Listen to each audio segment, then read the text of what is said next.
más o menos.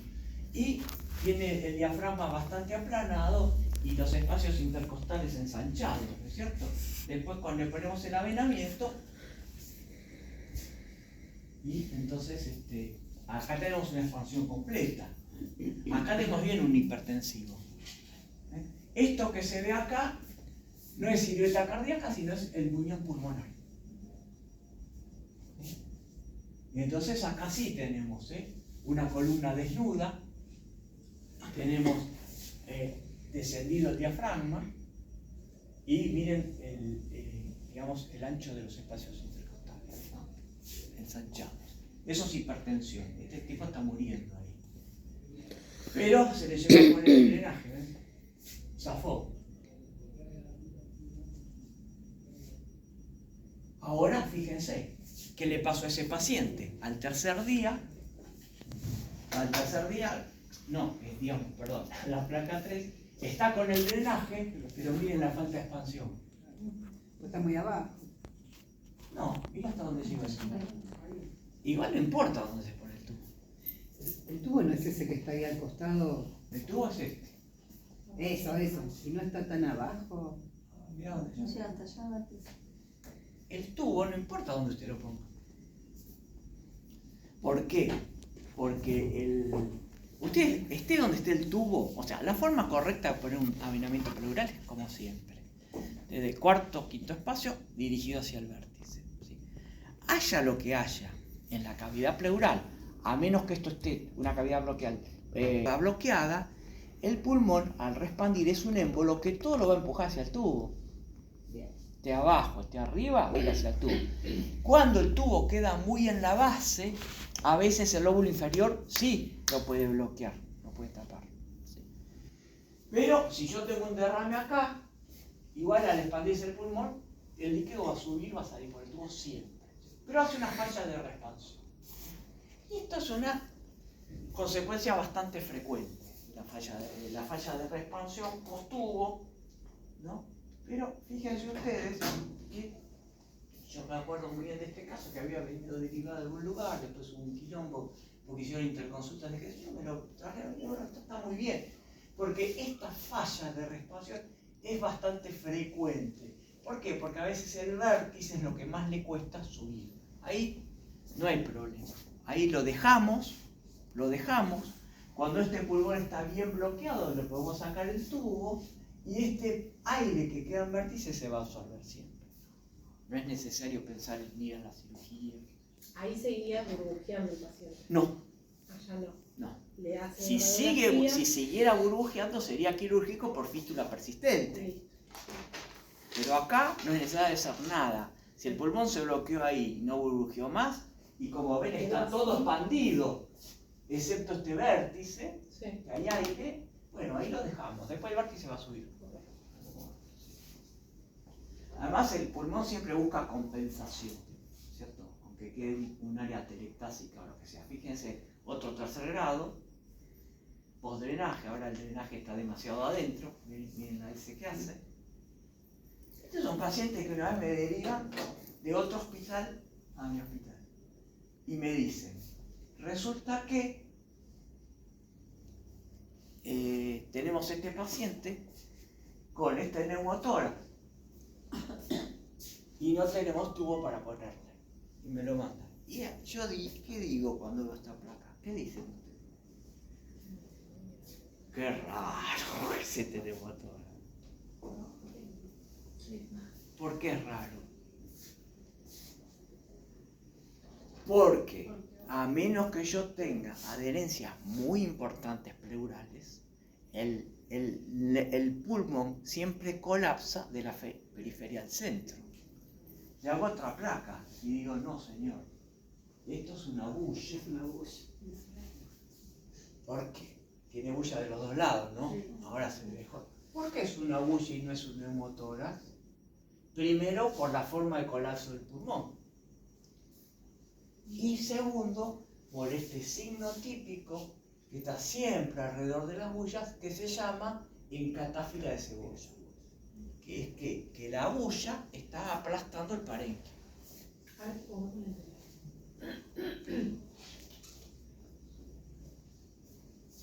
Esto no es, cuidado con confundir bulla con neumotórax.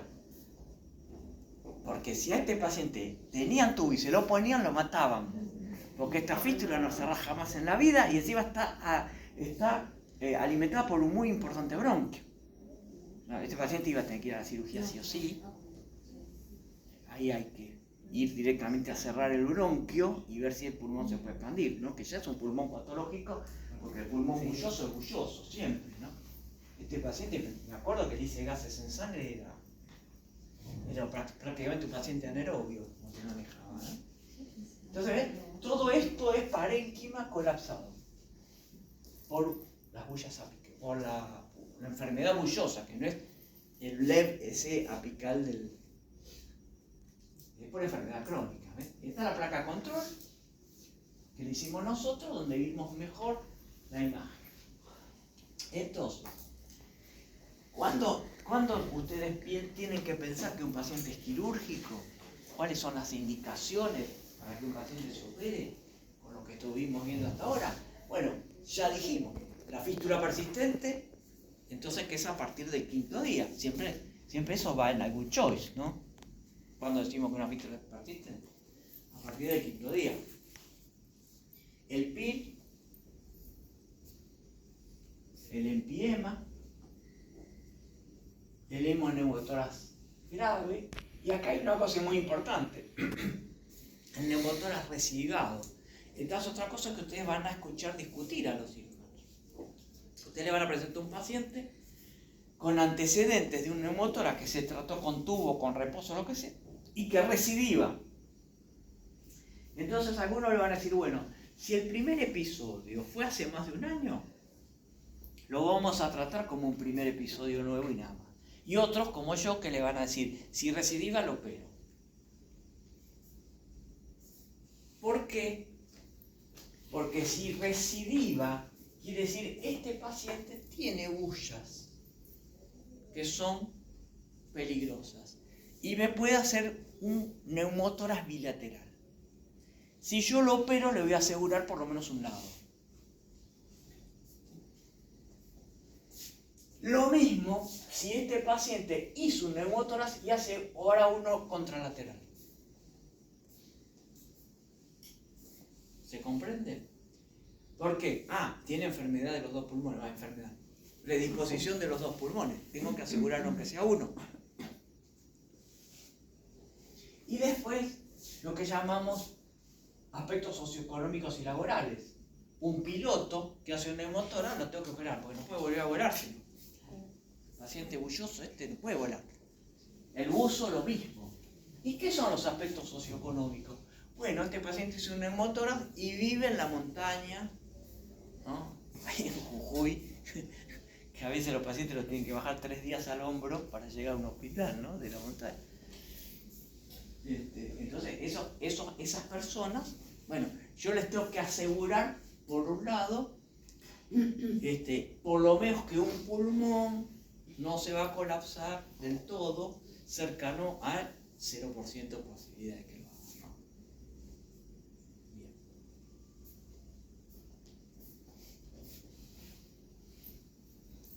Bien. Fíjense ustedes, este es un caso, este es el caso de un paciente que me piden una interconsulta, que estaba en un prestigioso sanatorio de la ciudad de Buenos Aires, y que había hecho un neumotórax simple. Y le habían puesto este adminículo del maligno que se llamaba, o se llama el tubo empescador. ¿Qué es un tubo empescador? ¿Tubo empescador? Era una barbaridad. En una época, cuando yo era residente, todavía lo hacíamos. Era la época del protomedicato. Entonces teníamos el trocar de Finoquieto. El trocar de Finoquieto era un trocar con un mango. Ese mango se lo clavábamos en el segundo espacio, ¿sí? Con el trocar, le sacábamos el mango y por el trocar le tirábamos un tubo finito, que puede ser una guía con multiperforaciones, ¿no? Entonces le entraba, este ya es más grosso, le entraba por el y lo llevábamos hasta abajo. Y eso nos drenaba todo. Un desastre, no drenaba nada. Fíjense ustedes cómo tiene un neumotórax de entrada, le pone el tubo del pescador y tiene el mismo neumotórax peor. El famoso tubo en pescador. Yo lo voy a ver a este paciente. Ya llevaba 3-4 días con el tubito. Ahí lo tiene puesto. Entonces pido esta placa de control y veo esto, ¿no? La placa con control de ingresos. Después, este paciente, a ver si es acá. No. Este paciente, perdón, que quiero ver una cosa. Sí. Este paciente, cuando yo lo voy a ver, ya la placa estaba el pulmón expandido, el tubo que oscilaba, y yo le digo, tosa, tosa. Cuando tose sale una burbujita chiquitita así por el fondo del tubo. El señor me dice, gracias por venir a verme, igual hoy ya me dan el alta. Y yo digo, mire, no le van a dar el alta. ¿Cómo que no me van a dar el alta? No, sí, me van a dar el alta porque ya me vio el cirujano, el que yo conocía de otras instancias. Y no le van a decir, me van a dar el alta porque está todo. Pero salió una burbujita. No se puede ir. Sí, me voy a dar. Bueno, mire señor, yo le voy a decir una cosa. Usted cuando le dan de alta, va a su casa, de repente se va a sentir mal, usted llámeme por teléfono. Entonces, al otro día lo dan de alta, 10 de la mañana, 1 de la tarde me llama por teléfono. Y digo, véngase para Levita. Y llega con esta placa. Acá, avenamientos, en lugar del tubo en pescador. Avenamiento, burbujea. Segundo tubo, burbujea. Tercer tubo, burbujea lo loco. Enfisema subcutáneo. Por supuesto, cirugía. Bueno, 5 meses posoperatorio, ¿qué pasó? El pulmón bárbaro y las secuelas de no haberse hecho lo correcto a tiempo. Tironeamiento diafragmático. Siempre que ustedes vean este tironeamiento diafragmático, es porque acá se hizo en algún momento una paquipleura que no se pudo resolver. Pero bueno, por lo menos quedó. Y yo les quiero mostrar esto. Bueno, el perfil. El paciente con su enfisema subcutáneo. Este era el paciente. Cuando viene a sacarse finalmente los últimos puntos al hospital, ¿no? Entonces, esto era el enfisema subcutáneo, este era el paciente de verdad. Bien. La cirugía. Muy bien. Esto ya es más ilustrativo, ¿no? No creo que se pongan a operar a nadie ustedes. Cirugía abierta. ¿Cómo? Sí, lo toque sigue trabajando. Cirugía abierta, incisión,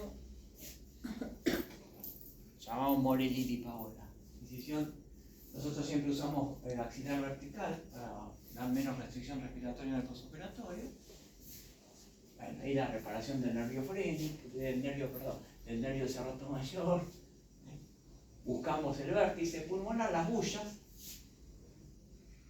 Ahí tenemos las bullas rampeadas con Satinsky, las resecamos y las suturamos. Este es el método más artesanal, más de la gente pobre. Ahí está, la sutura.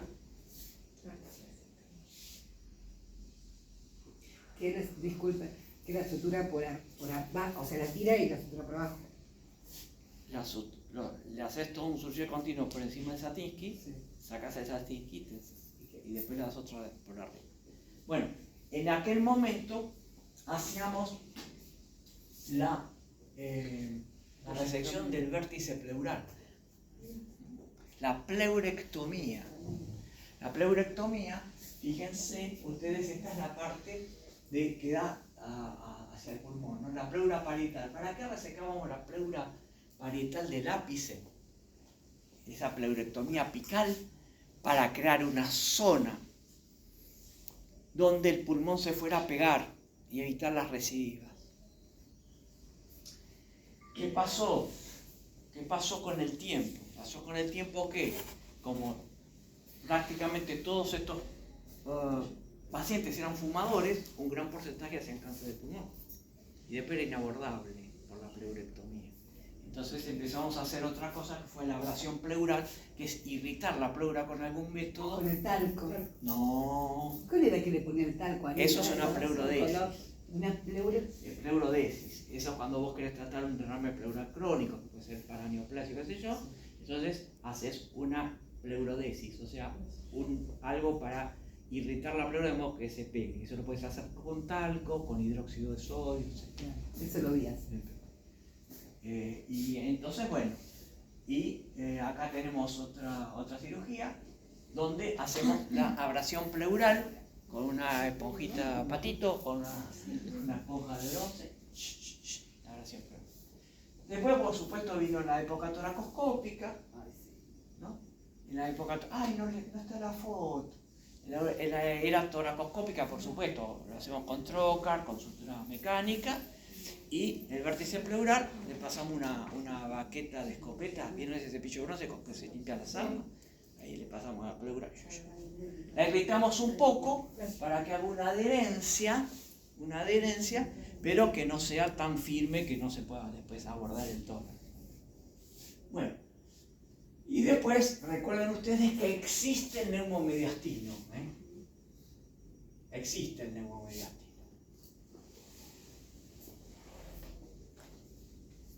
Que si lo buscan lo van a ver. Por supuesto, es la presencia diaria en mediastino. Una de cada 10.000 internaciones al año. Y en 2,5 de cada 1.000 nacidos vivos por año. En los niños también aparece el neumomediastino por distintas razones. Sin enfermedad de base, o sea que es una cosa que ocurre espontáneamente, tiene 0% de mortalidad.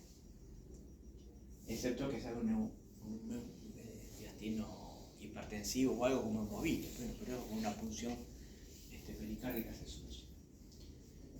¿Cómo se origina? ¿De dónde viene el aire que puede ir al mediastino? Puede ser de la faringe, del árbol tronquio-bronquial del esófago. Puede ser, por eso decimos, sin patología previa que aparezca espontáneamente, puede ser en general por un alveolo perivascular, que se diseca por las vainas peribronquiales, perivasculares, se diseca y aparece en el mediastino el cuello, el aire, y puede disecar cuello o ir al resto del cuerpo. Puede llegar al retroperitoneo o ingresar al pericardio y hacer un nuevo pericardio.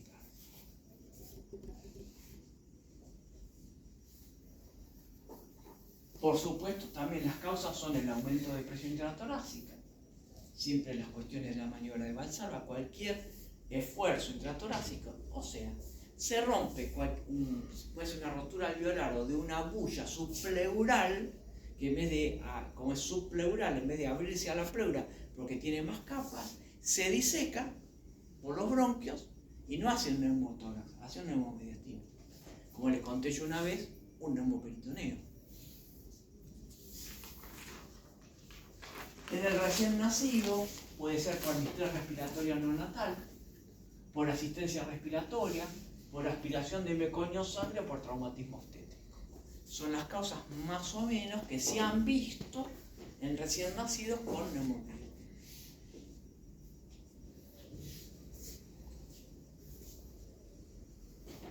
Bueno, los deportes, cambio, o sea, toda la misma causa que el neumotórax, ¿no es cierto? Pero abriéndose paso de aire al mediastino y por supuesto el iatrogénico cuando se hace cirugía laparoscópica, sobre todo esofágica,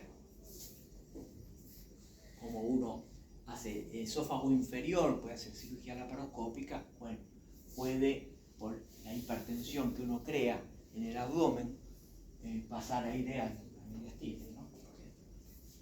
Puede no dar ningún cuadro clínico, puede ser un hallazgo, fundamentalmente un hallazgo radiológico, o dar dolor torácico retroesternal. A veces ese dolor se exacerba con la devolución. En el 50% de los casos da enfisema subcutáneo. Y el signo de Hamann. El signo de Hamann es que cuando digamos, coincidente con el latido cardíaco, puede haber con cada latido cardíaco una crepitación precordial.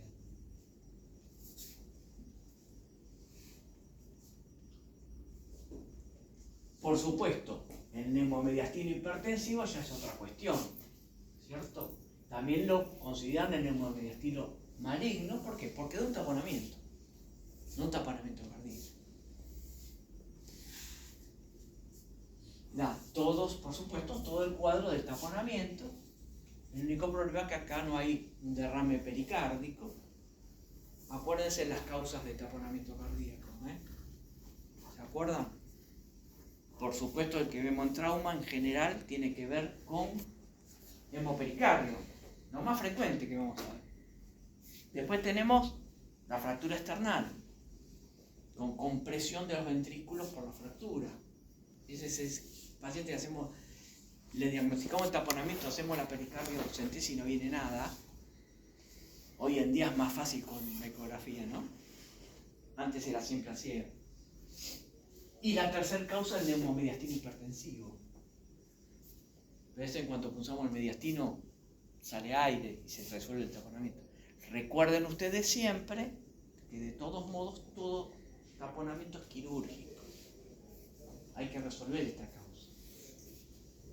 Y lo importante siempre, por supuesto, es diagnosticar el taponamiento, más que el hemopericardio, el taponamiento, porque siempre vamos a saber que es quirúrgico. El tratamiento en general es conservador, el neumomediastino es conservador.